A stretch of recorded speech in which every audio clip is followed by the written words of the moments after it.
The Little Match Girl. It was so terribly cold. Snow was falling, and it was almost dark. Evening came on, the last evening of the year.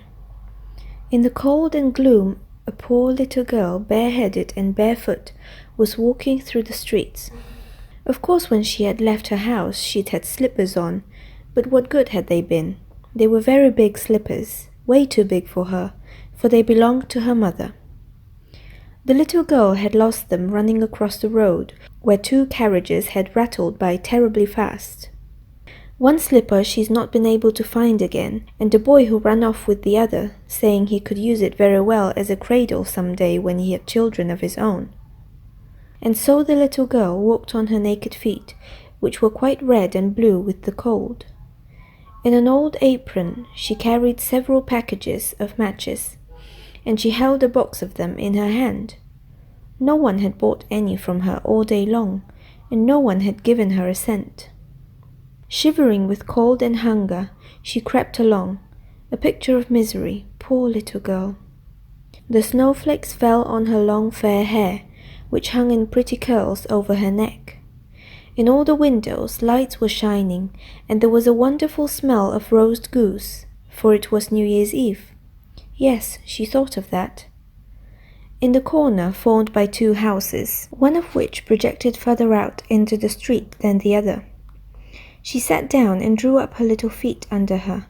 She was getting colder and colder, but did not dare to go home, for she had sold no matches, nor earned a single cent, and her father would surely beat her. Besides, it was cold at home, for they had nothing over them but a roof, through which the wind whistled even though the biggest cracks had been stuffed with straw and rags. Her hands were almost dead with cold. Oh, how much one little match might warm her! If she could only take one from the box and rub it against the wall and warm her hands. She drew one out. Ratch! How it sputtered and burned! It made a warm, bright flame like a little candle as she held her hands over it, but it gave a strange light. It really seemed to the little girl as if she was sitting before a great iron stove with shining brass knobs and a brass cover. How wonderfully the fire burned! How comfortable it was! The youngster stretched out her feet to warm them too. Then the little flame went out.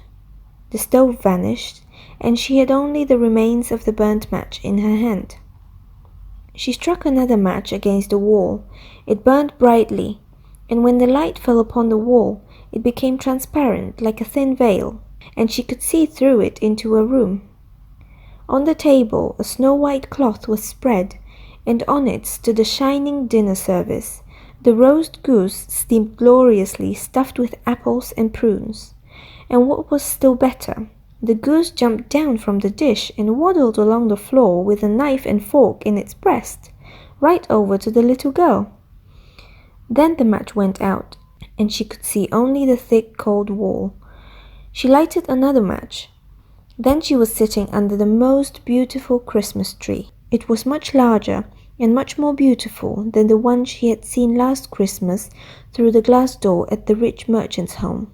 Thousands of candles burned on the green branches, and colored pictures like those in the print shops looked down at her. The little girl reached both her hands toward them. Then the match went out. But the Christmas lights mounted higher. She saw them now as bright stars in the sky. One of them fell down, forming a long line of fire.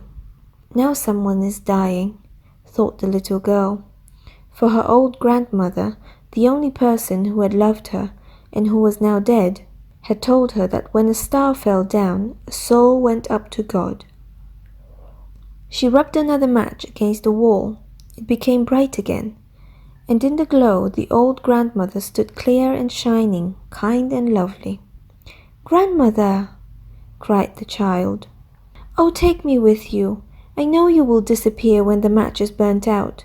You will vanish like the warm stove, the wonderful roast goose, and the beautiful big Christmas tree." And she quickly struck the whole bundle of matches, for she wished to keep her grandmother with her. Then the matches burned with such a glow that it became brighter than daylight. Grandmother had never been so grand and beautiful. She took the little girl in her arms, and both of them flew in brightness and joy above the earth, very, very high, and up there was neither cold, nor hunger, nor fear. They were with God. But in the corner, leaning against the wall, sat the little girl with red cheeks and smiling mouth, frozen to death on the last evening of the old year. The New Year's sun rose upon a little pathetic figure. The child sat there, stiff and cold, holding the matches, of which one bundle was almost burned. She wanted to warm herself, the people said.